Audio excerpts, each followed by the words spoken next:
Just kind of go over what the first few days have been like for your defensive lineman. Well, it's been educational for me. You know, obviously trying to figure out who retained what we did in the spring and started, you know, kind of where they left off as opposed to, you know, guys we had to start over again.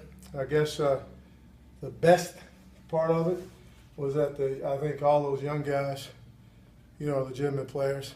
You know, Jeffrey and Kobe and Marquise, they all have, you know, something unique about them that's encouraging, especially for me because I didn't recruit any of them, so I didn't know much about them, and other than what I saw in the little huddle. So it was good.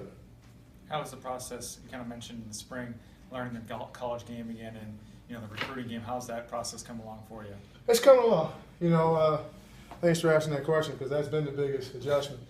Those two things. You know, ball is ball, but the offenses in college are dramatically different than what they are in defense. You know, especially what they are in the pro game, especially from the standpoint of quarterback. You know, in the NFL, they tend to protect those 12 to $22 million players. In college, they just roll in the next one. so it's 11 on 11 in college, and you know you got to figure out a way to defend those type of offenses. How would you describe A.J. Jefferson's leadership style? You know what? It has grown. It has grown. I think A.J. was kind of a victim of I shouldn't say victim. I think he fell into a comfort zone, always having experienced guys to lead the group.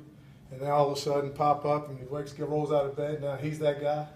And it was a slow process, but I'm really, really excited about, number one, him accepting the challenge, and then number two, what he's done with it. You think he kind of relates to the younger guys just because he's kind of laid back and he does have that big personality? Well, again, that's probably, you say to me, younger guys, I mean, heck, he's only 4 years older than the other guy, you know, 5 years or whatever. So to me, they're all younger guys. But yeah, they can relate to each other. That's what you're asking. Yeah. Coach Mullen and Coach Sherman both said this is going to be a very multiple defensive front. Absolutely. How does that impact your practice plans now that it's not spring and you're still in camp, but you also got to think about getting ready for the season? Well, at this point, there's no difference because we're still developing depth, developing their comfort with the entire system.